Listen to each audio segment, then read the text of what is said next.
Halo YouTube, kembali lagi di channel Tukang Rujak Daily. Jangan lupa subscribe dan tekan tombol loncengnya untuk mengetahui informasi dan kabar terbaru mengenai bisnis kecil menengah. Di video kali ini kita akan membahas mengenai bagaimana cara untuk membuat bisnis bagi pemula. Jangan di skip video ini dan tonton sampai habis untuk mendapatkan informasi mengenai bisnis kecil menengah.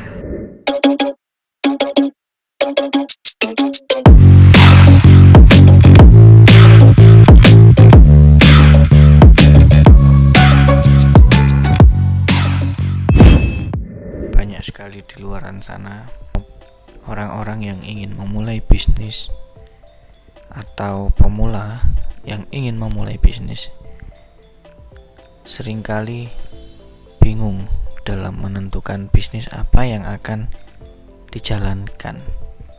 Sebenarnya untuk menjalankan atau memulai bisnis itu hal yang paling utama adalah mempunyai niat. Tetapi niat saja tidak cukup ya untuk memulai sebuah bisnis. Tentunya kita juga harus mempunyai atau menerapkan beberapa cara. Yang pertama yaitu adalah kita harus tahu dulu bisnis apa yang akan kita jalankan nantinya. Karena kalau kita tidak tahu kita akan memulai bisnis apa, itu juga ya kita akan kesulitan dalam menerapkan bisnis itu sendiri. Biasanya kan memang pertanyaan yang paling awal itu mengenai kita mau bisnis apa, seperti itu. Karena dari pertanyaan ini berkembang sekali banyak pertanyaan-pertanyaan selanjutnya mengenai modal dan sebagainya. Bisnis kuliner misalkan ya, kalau kita ingin memulai bisnis kuliner, kita juga harus tahu bisnis kuliner yang seperti apa dan juga modalnya seperti apa.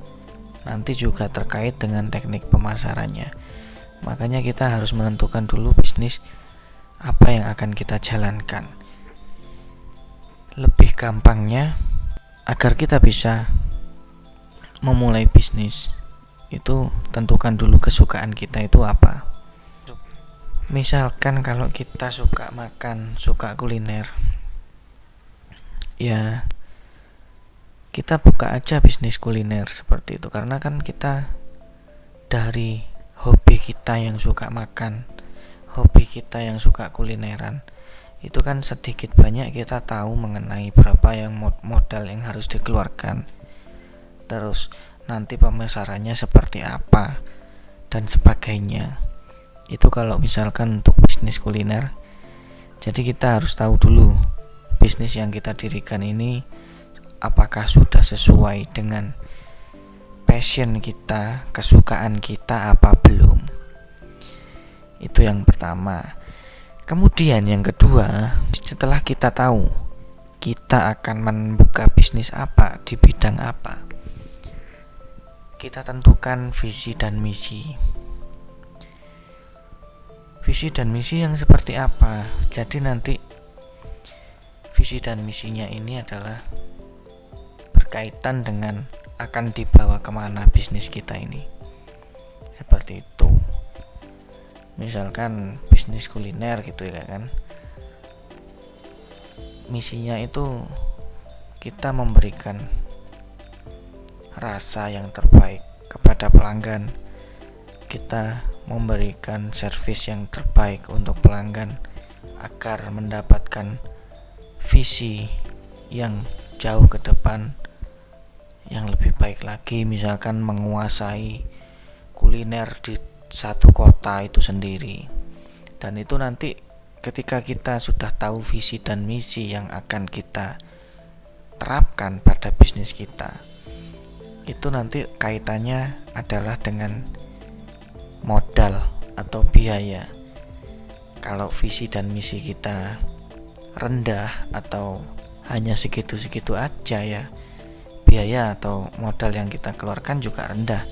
Kalau misalkan visi dan misi kita itu misalkan menguasai pasar domestik, misalnya Indonesia, misalkan kita akan membuka cabang di seluruh kota di Indonesia misalkan, itu akan juga mempengaruhi modal atau biaya yang kita keluarkan juga, seperti itu. Jadi yang pertama tadi adalah memastikan bisnis yang kita dirikan itu apa, di bidang apa.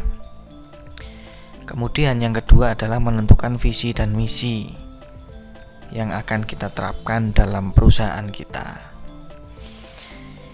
Kemudian yang ketiga adalah melakukan survei. Survei ini penting ya.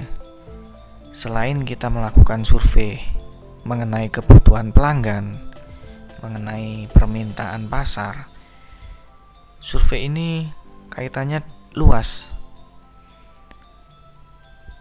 Kita juga harus mensurvei lokasi juga, kita harus mensurvei harga juga. Harga ini kaitannya dengan kompetitor.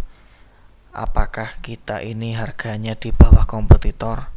Apakah kita ini produknya harganya di atas kompetitor? Itu juga akan mempengaruhi pemasaran juga, seperti itu. Dan survei konsumen ini biasanya kita harus lakukan supaya kita itu lebih paham keinginan dan kebutuhan konsumen itu apa. Misalkan kita nggak mungkin buka warung lalapan gitu ya kalau konsumen di sekitar wilayah yang kebanyakan itu permintaannya adalah hamburger misalkan, ya otomatis kita lalapannya nggak laku.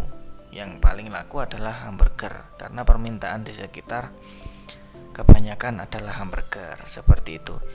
Itu survei-survei yang harus kita pahami, permintaan pasar seperti apa, permintaan pelanggan seperti apa, dan itu nanti akan mempengaruhi kedepannya nanti usaha kita itu seperti apa. Dan setelah kita melakukan survei sudah, kemudian menentukan visi dan misi sudah, dan yang selanjutnya kita sudah tahu mau bisnis apa, langkah selanjutnya yaitu baru kita berbicara mengenai modal. Nah, modal ini mengikuti bentuk usaha kita. Nggak mungkin kita menyiapkan modal besar kalau kita hanya usaha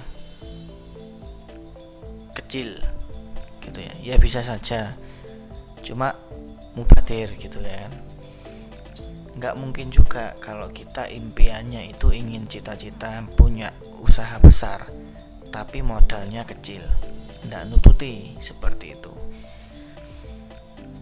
Jadi memang modal ini sangat mempengaruhi usaha kita nantinya ke depan.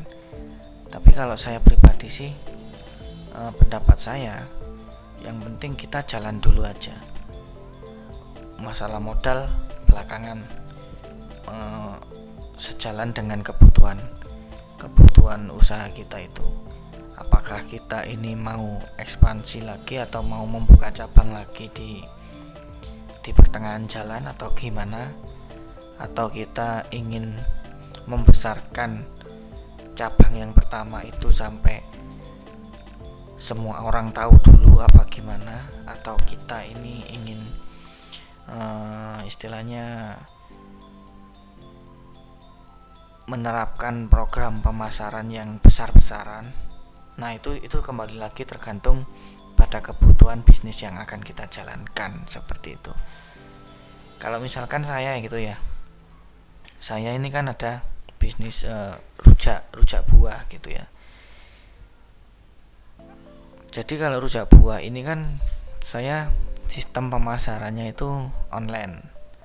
Nah, online ini saya itu selalu pasang iklan di misalkan Instagram gitu ya.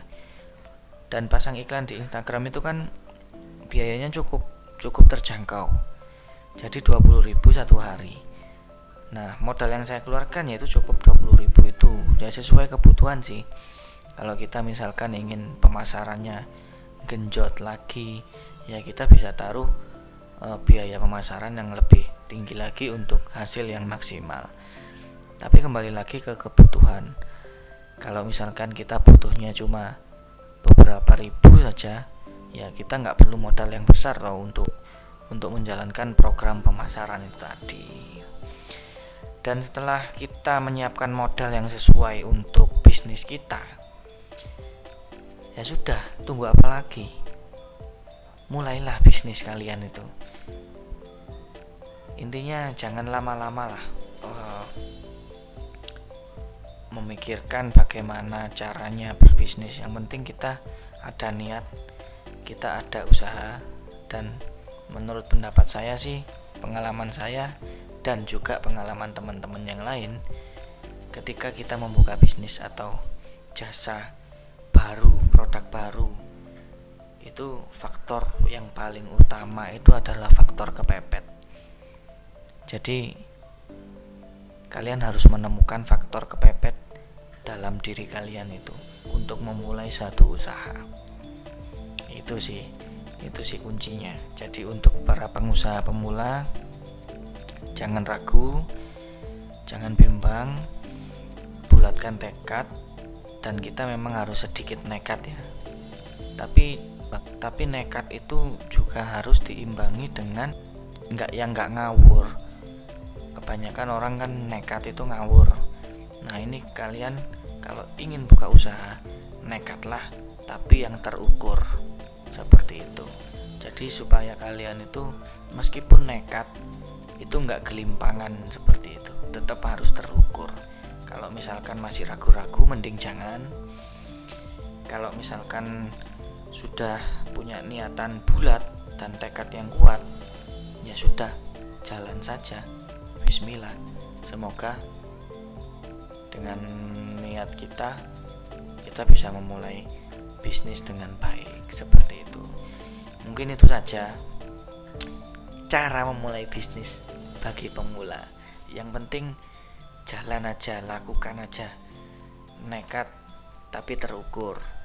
Jangan nekat tapi sempoyongan. Itu saja tips dari saya mengenai cara berbisnis bagi pemula. Terima kasih sudah menonton video ini. Jangan lupa subscribe dan tekan tombol loncengnya agar kalian bisa mendapatkan update mengenai cara-cara bisnis kecil menengah dari channel ini. Terima kasih.